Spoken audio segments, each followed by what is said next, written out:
to see everybody in spite of the fact that the weather is so nice outside. I had to make a very difficult choice, either to have a nap or to go out walking. But the nap won out.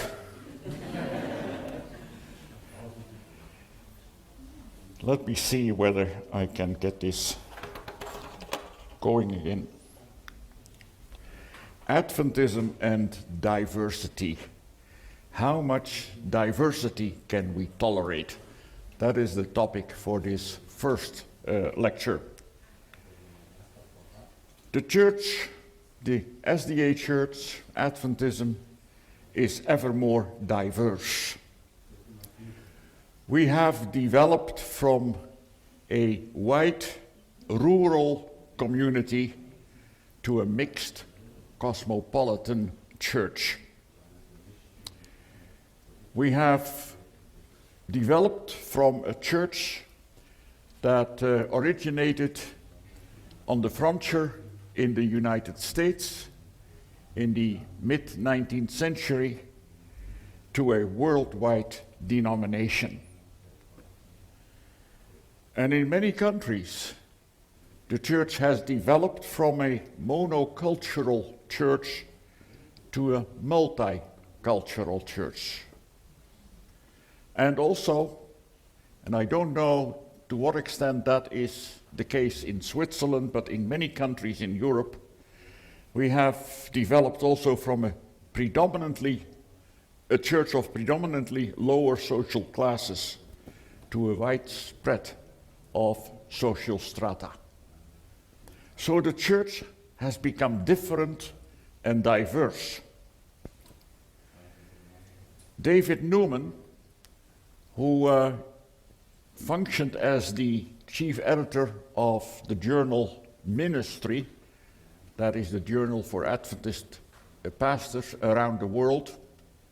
He was the chief editor for, I think, about 7 or 8 years.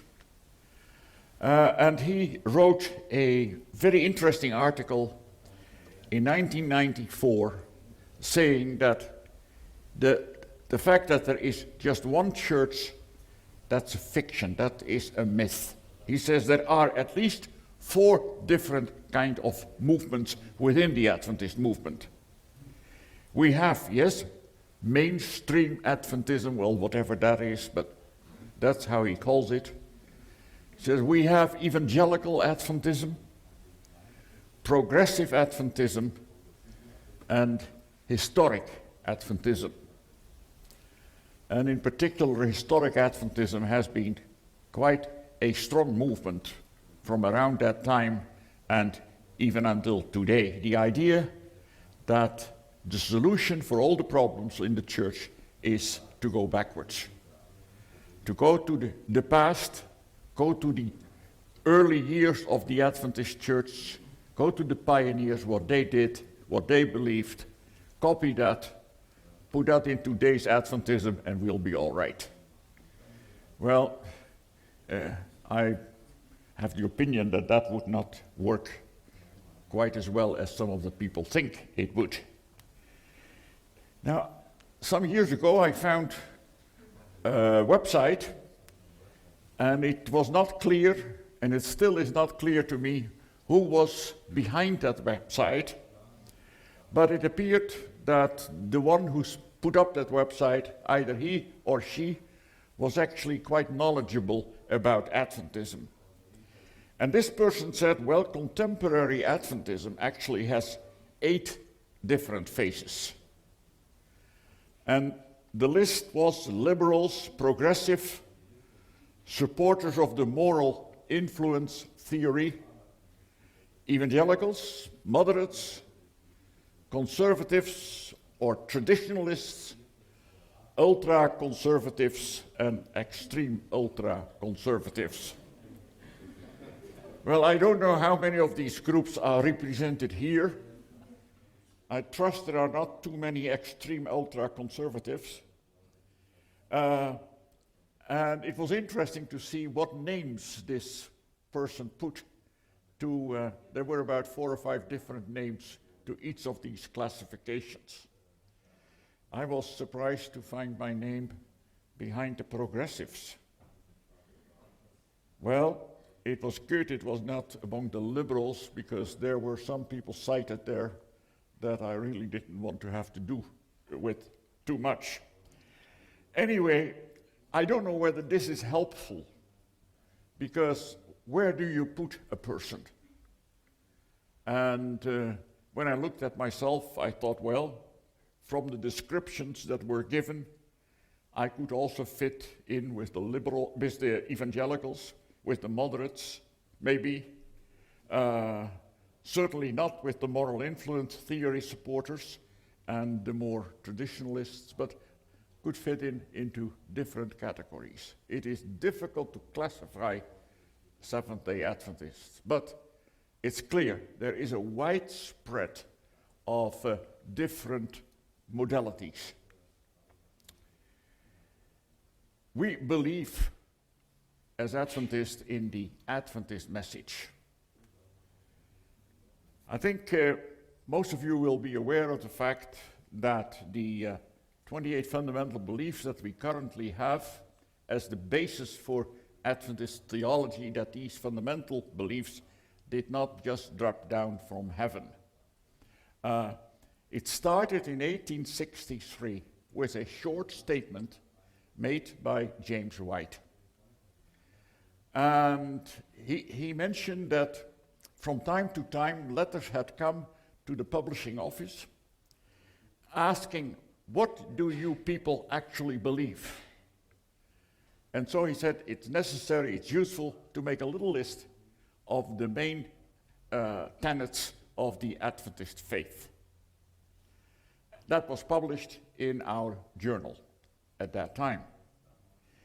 Now it's interesting to see that the first attempt to come at a fundamental belief system was actually not for the members of the church, but was for the outside world.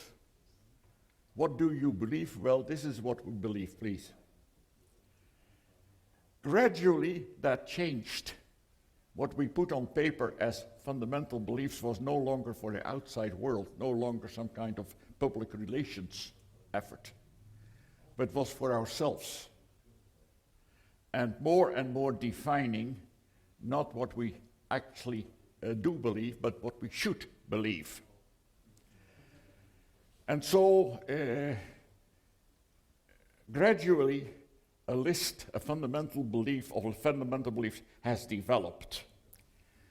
As I briefly mentioned last night, there were at one time 22 fundamental beliefs. When I was baptized, there were 22 fundamental beliefs. I was about 14 years old when I was baptized, 22. Then in 1980, in Dallas, the General Conference decided that we would have 27 fundamental beliefs. There was a 28th belief added a number of years later in 2005. And the then General Conference President, Jan Paulsen, he told me, he said, the reason why I was keen to have this belief added was not just because a section of the world church demanded it, but I wanted to show also that we could still change the list of fundamental beliefs, that it was not as static as people wanted to believe. Well, there is a prologue, there is a section as an introduction that says that it can be changed. Although during a certain period, whenever the 28 fundamental beliefs were printed, that prologue had disappeared. It has only come back later again.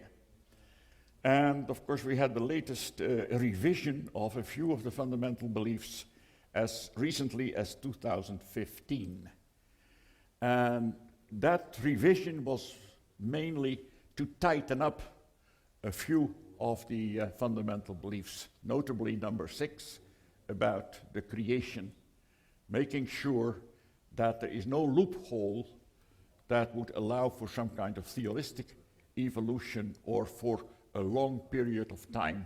It was 6,000, recent, it said, a recent creation in 6 days of 24 hours. Some people were very happy with that. Others were not so happy with that.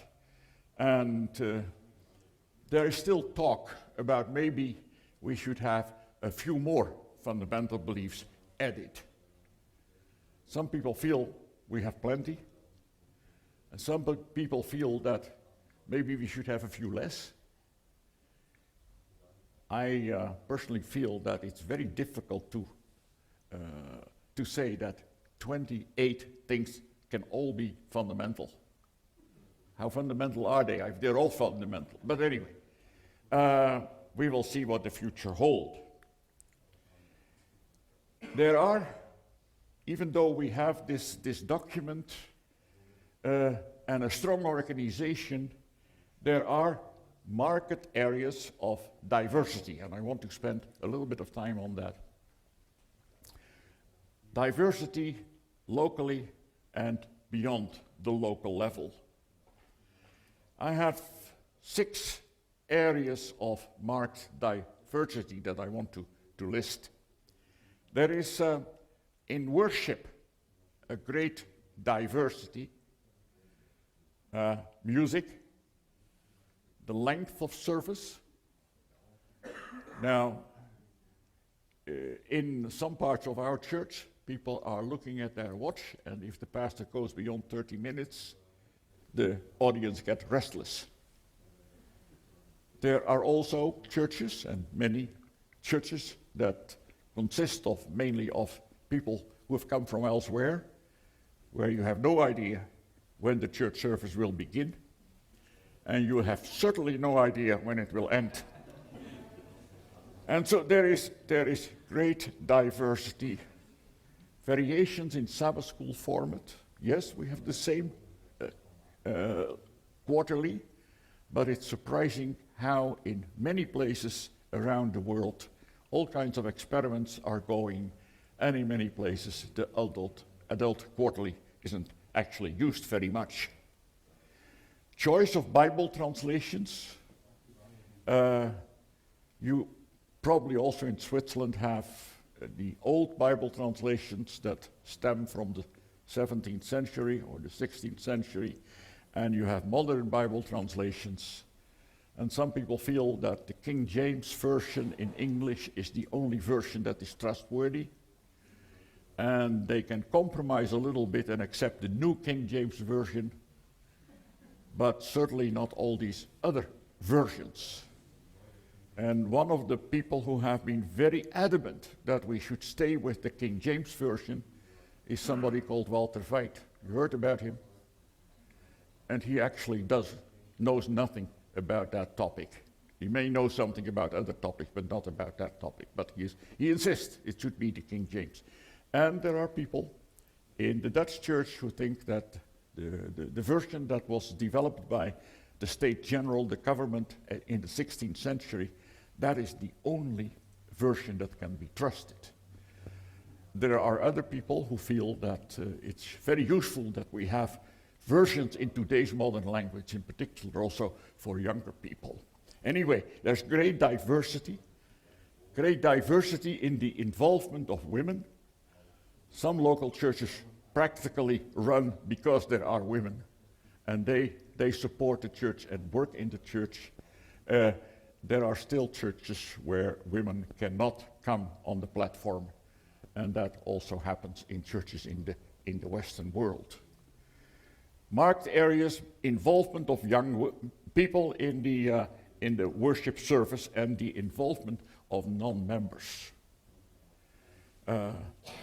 In today's world, and I'm sure that happens also in some of your churches, you find people who come and visit church, attend church, but then very often they are not yet baptized, and there is no desire that they want to be baptized very soon.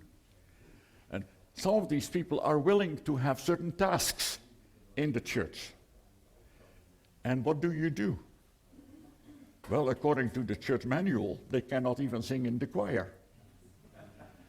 So, in some places, they call them friends of the church and make sure that they also feel that in spite of the fact that they are not baptized, they belong. But in some churches are very, very strict and say, if you're not baptized, well, then there's no actual task for you except maybe cleaning the church. There is a marked diversity when it comes to the way authority functions in the church. The role of the higher church bodies and officials. Now, I was during about 7 years the secretary of the Trans-European Division. And the division had a very wide territory. And so if I went on a visit to the Balkan countries, or to Pakistan, or Albania, to just name a few places, I was somebody. People were very gracious in announcing who I was and all the great things that I had done in life, etc., because I came from the division and the secretary of the division. When I went to, say, Sweden or Norway, they wondered what I came to do. Why would I be there? What could I contribute to their meetings?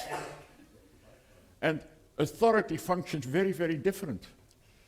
And so I had, by visiting maybe more often, I had to earn the respect and the authority. It was not automatic.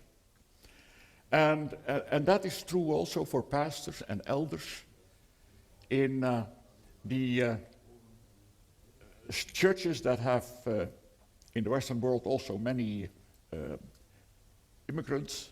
There is often a lot of respect for the pastor. He is the pastor. His word is more or less determinative of what is happening.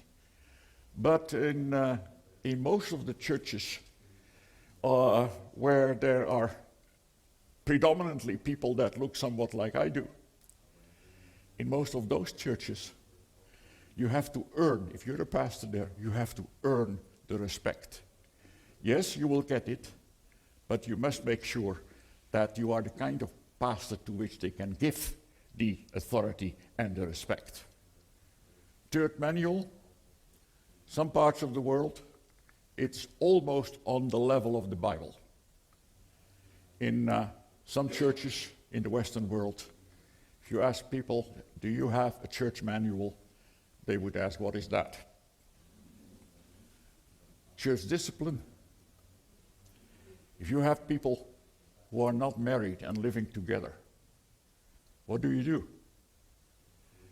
In some churches, that's the end of being part of the church.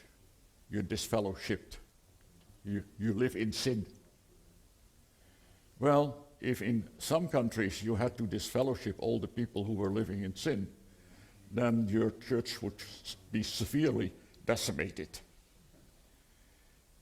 Some places, disciplining people still works.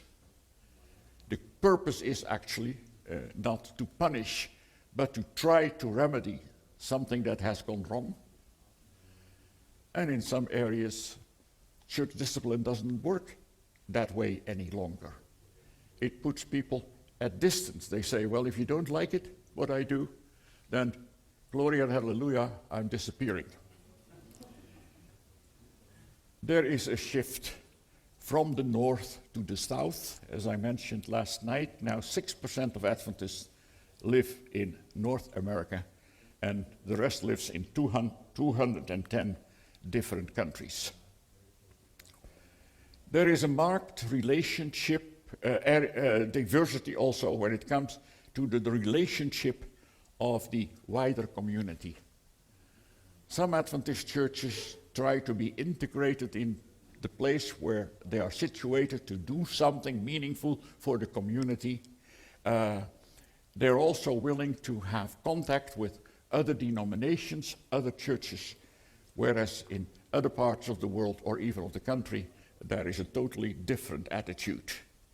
Of course, socially, there is a great difference how the role of the extended family is experienced, the kind of social control that older people have over younger people, etc.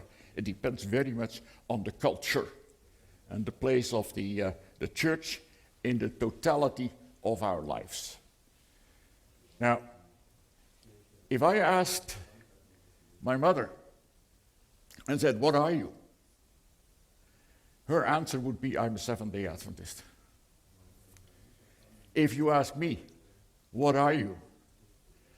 then my answer is no longer, first of all, I'm a Seventh-day Adventist, but I am a lot of different things. And that is more true even for the generations that have come after me.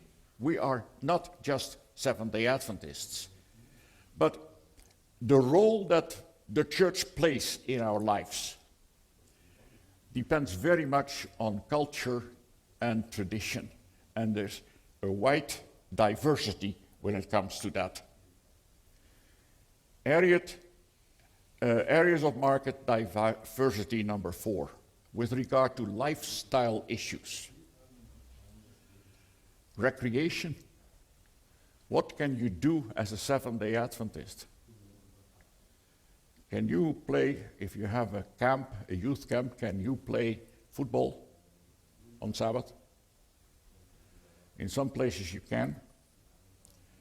When we had a youth camp one time in the Netherlands, and the youth were playing a little bit of football on Sabbath afternoon, there was somebody from the General Conference visiting.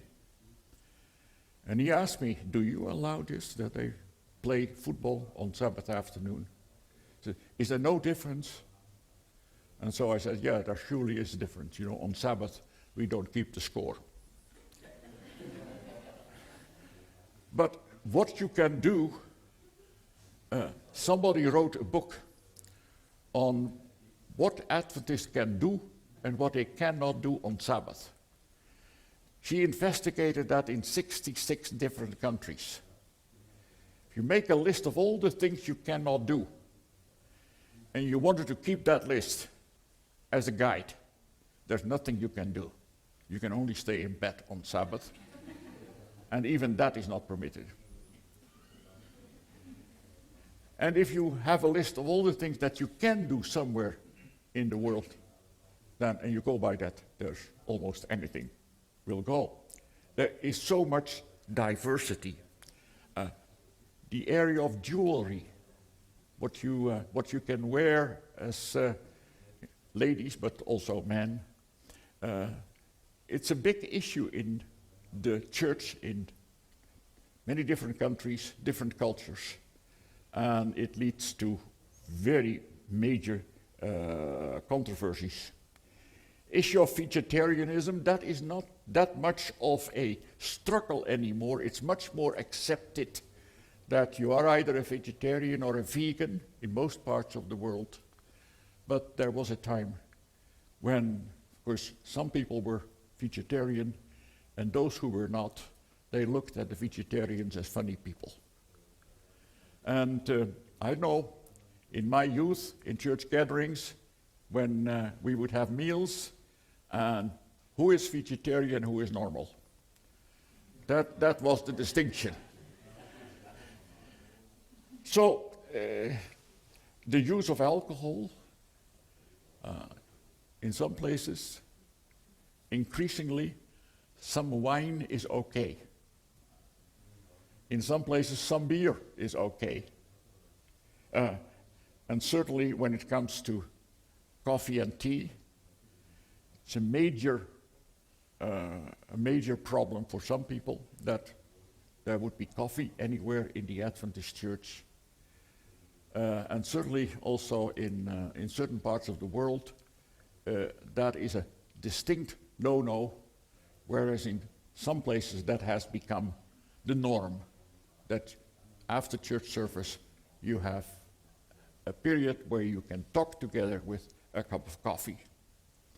Military service, I still belong to that group that likes to think that Adventists stay away from military service as much as possible. But I was shocked one time when I went to a church service in Florida, and on that Sabbath morning, some military had come back from the Gulf War. And they were treated like they were the greatest heroes on this planet. And for me, that was really a shock to think that the church had left, apparently there at least, that traditional viewpoints that we like to make peace rather than war. Marked areas of diversity. We, as a whole, have been able in our church to deal with divorce in a reasonably pastoral and peaceful way. But in some areas in the world, it is still an absolute road towards being dismissed from church membership. Sexual habits, using condoms and other contraceptives. I think in most countries in Western Europe that is no issue. But when you come to some countries in Africa, for instance, ADRA has a problem if it wants to distribute condoms. Because the church says, no, you can't do that. And so, in some countries, we have to have the help of the Catholic Relief Organization to distribute the condoms for ADRA, because we cannot do it. Polygamy, it's not an issue that is talked about very much these days, but there is still quite a bit of diversity of opinion as to what you can do in cultures where somebody has more than one wife. If that person wants to be baptized, well, the official position is that the wives can be baptized, but the man cannot. Because the wives are married to one man, so that's okay. But the man is married to several wives. Now, that does not make sense to everyone. But it's a difficult one. Cohabitation. I, a number of years ago, did a little bit of research as to how cohabitation was looked at. Because we were accused as Dutch Seventh-day Adventists, and I was at that time the president of the union, we were accused of being so liberal, all these young people in our church just living together, cohabiting, and quite a few older people also choosing when they would have a new partner, not to get married, but to live together. So I decided that I would have a look at other countries and see whether we were really so far off. And it seemed that actually the difference was mainly in the way we talk about it and the way we actually openly admit that it is an issue. And one of the countries, to my great surprise in Europe, that actually had the most problem with cohabiting was Romania. Now, I had always thought that they are an example to us in upholding the traditional values, sexual values, etc. Anyway, there is great diversity. There's great diversity also when we how we deal with LGBTQ, etc. And there is great diversity in theology with regard to topics like inspiration, hermeneutics, how do you interpret the Bible, creation, the sanctuary doctrine, the way we look at the church, ecclesiology, ordination, our self-understanding, how do we see ourselves as the Seventh-day Adventist Church? Are we the only true church? And are all the others part of Babylon? Or are we maybe Christians among other Christians? And do we have something to contribute to the overall Christian message? And then eschatology, and in particular, the last generation theology. I don't know whether you are aware of last generation theology. It's the idea that Christ cannot come before there is a group of perfect people. And that is based on a statement that you find in Christ Object Lessons. And that is repeated over and over again, even though Ellen White has said many different things on the topic. But that is one of the things that really tears our church apart. So there is a lot of difference in the way we deal with doctrines and in the way we deal with practices. I have found it useful when I think myself about the doctrines of the church to think in terms of a kind of hierarchy. To me, not everything has the same importance. And it's important that we see the difference. Now, most people would agree that the Trinity is a very important topic. And the humanity, the natures of Christ, a very important topic. But sometimes first order or primary topics are relegated to the less important, and vice versa. And if I hold a sermon on Sabbath morning on the Trinity, and I say, look, I don't believe in the Trinity as it usually is presented, and that is reported to the union president, then nothing happens to me. He may call me and say, look, that's not wise to preach about that topic. If you have your ideas, keep them to yourself. If I were seen by a church member smoking a cigar, and that would be reported to the union president, I might lose my license to preach. Because, you see, what is the more important thing? Sometimes we mix up the really important things with the less important things. Now, this is an extreme example, but I think that, and we have no time to explore this further, but that is an important point to make, that maybe there is a hierarchy of doctrines, and that might help us to put some order in our thinking. Now, something about how do we get doctrines? Theology. And I see my time is going, so I'll go a little quicker. We should always realize that theology, important though it is, it's a human project. And it does not happen in a vacuum. There is always the zeitgeist, the philosophies that are around that influence us. At the same time, it also happens within a particular faith tradition. And there are a number of things that must play a part. The Christian gospel, the cultural context, and your denominational heritage. All these things play a role in the development of doctrine. And I would like to emphasize that there is a danger when we are together as theologians or as church members to do the kind of thing that we saw when we started with, to put people in different classes. Right versus left. Now, who is right? Who is left? Conservative versus progressive. It only creates distance and trust when we use those labels.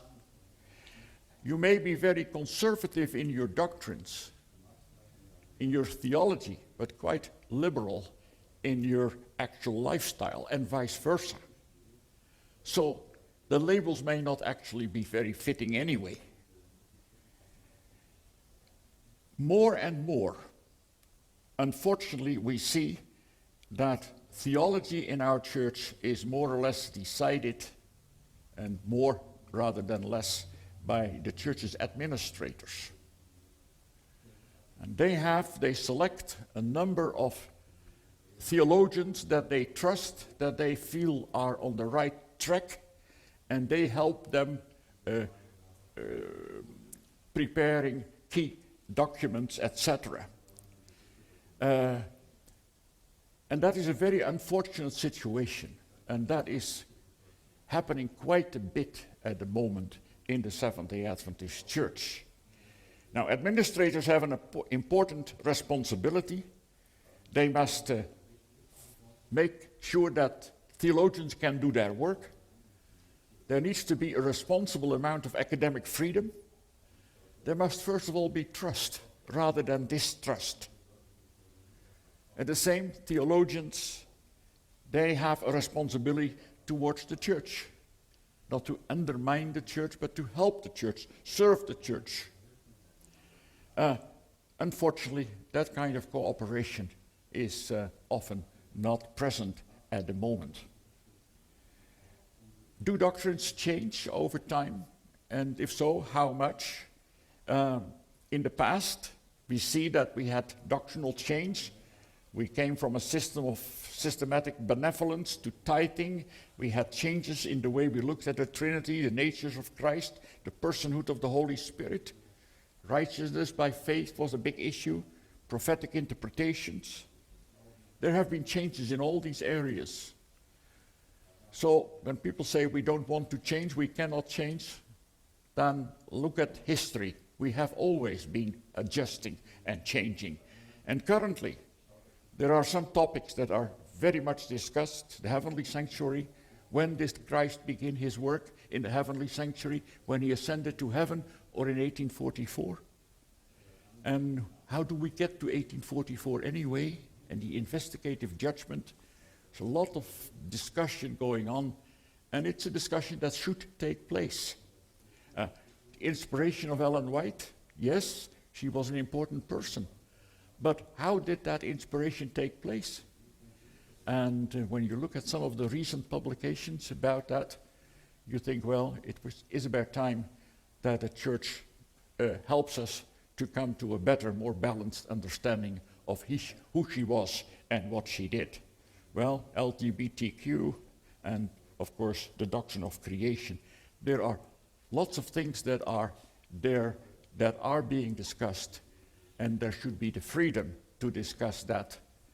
And if necessary, there should be adjustment in some of the fundamental beliefs. If we feel that they need to be adjusted, that there is a better way of seeing it, then the prologue gives us the freedom to do so. Most importantly, when it comes to doctrine, one of the key things, especially the younger generation is asking, is not, is it true? But what can I do with it? How relevant is it? And that is where we have a long way to go to emphasize what the doctrines can do for me, not just when I'm sitting in church and when I'm singing these wonderful songs that you have, but what does it do for me on Monday when I'm on the work floor or when I'm sitting in the college room? So that is very important that we look for relevancy. Also important, I think, is that we stop enemy thinking. There is this idea that everybody around us is our enemy, and especially in the end time, all these forces will combine to fight us. That is what last generation theology is about. That is how we talk about the remnant, and we talk about the shaking. Now that's very dangerous to talk about the shaking too much. We hear that quite a bit. But it is presented as if when people leave the church, which happens far too often, that, well, we could expect that because that is the shaking that is happening.